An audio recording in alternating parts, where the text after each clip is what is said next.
പിതാവ് ആര്യാടൻ മുഹമ്മദിന്റെ ഖബറിടത്തിൽ പ്രാർത്ഥിച്ച ശേഷം നിലമ്പൂർ നിയോജക മണ്ഡലം UDF സ്ഥാനാർത്ഥി ആര്യാടൻ ഷൌക്കത്ത്, ഉപവരണാധികാരി നിലമ്പൂർ തഹസിൽദാർ വി വിനോദ് കുമാർ മുമ്പാകെ പത്രിക സമർപ്പിച്ചു.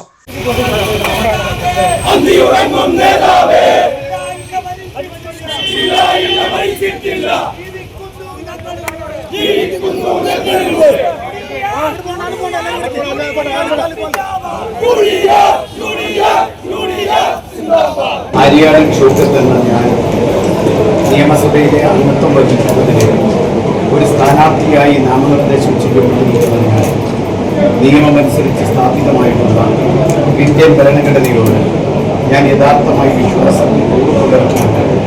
ഇന്ത്യയുടെ പരമാധികാരവും അഖണ്ഡതയും ഞാൻ നിലനിർത്തുമെന്ന് ദൈവത്തിന്റെ പേരിൽ സത്യപ്രതിജ്ഞ ചെയ്തു. പുല്ലങ്കോട്ടെ എസ്റ്റേറ്റിലെ INTUC പ്ലാന്റേഷൻ തൊഴിലാളികൾ കൈമാറിയ കെട്ടിവയ്ക്കുവാനുള്ള തുക മാതാവ് PV മറിയുമ്മയിൽ നിന്നും ഏറ്റുവാങ്ങി അനുഗ്രഹം തേടി.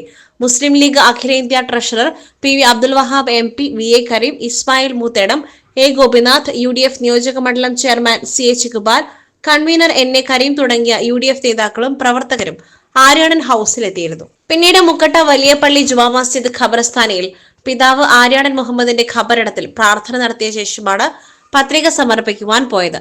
രാവിലെ 11:30 വെളിയന്തോട് നിന്നും 100 കണക്കിന് UDF പ്രവർത്തകർക്കൊപ്പം പ്രകടനമായി താലൂക്ക് ഓഫീസ് പരിസരത്തേക്ക് തിരിച്ചു.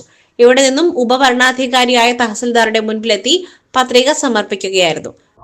കഴിഞ്ഞ 8 മാസം മുൻപാണ് നിലമ്പൂരിൽ ഉപതെരഞ്ഞെടുപ്പിലൂടെ നിലമ്പൂരിലെ ജനങ്ങൾ 11,000 ചില്ലാനം വോട്ടിന്റെ ഭൂരിപക്ഷത്തിന് എന്നെ വിജയിപ്പിച്ചയച്ചത്. ഞാനന്ന് അവരോട് പറഞ്ഞൊരു വാക്കുണ്ട്.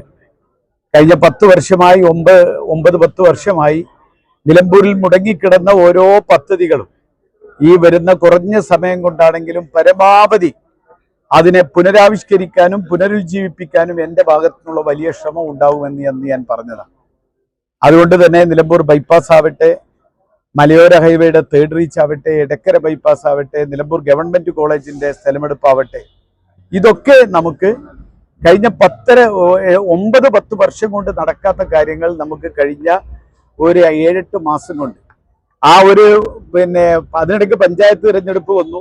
ഒരു മാസം ഒന്നും ഒരു ഗവൺമെന്റ് ഉത്തരവും പാടില്ലാത്തൊരു കാലം വന്നു, പ്രോട്ടോകോൾ വന്നു. അത് കഴിച്ചാൽ 200 ദിവസമാണ് ലഭിച്ചത്. ആ 200 ദിവസം കൊണ്ട് 200 പദ്ധതികൾക്ക് സർക്കാരിൽ നിന്ന് ഉത്തരവുകൾ വാങ്ങാൻ സാധിച്ചു എന്നതാണ് യാഥാർത്ഥ്യം. UDF നേതാക്കളായ PV Abdul Wahab MP, UDF നിയോജക മണ്ഡലം chairman CH Iqbal, convener NA Karim, Ismail Moothedam, A Gopinath, advocate Babu Mohanakkurup, Panayi Jacob, KT Kunjan, Babu Thoppil, നഗരസഭ ചെയർപേഴ്സൺ പത്മിനി ഗോപിനാഥ്, ജില്ലാ പഞ്ചായത്ത് അംഗം അഡ്വക്കേറ്റ് ജോസ്മി P തോമസ് എന്നിവരും ഒപ്പമുണ്ടായിരുന്നു. 3 സെറ്റ് പത്രികയാണ് ആര്യാടൻ ഷൌക്കത്ത് സമർപ്പിച്ചത്. SS Gold, Pure Gold. SS Group, Nilambur.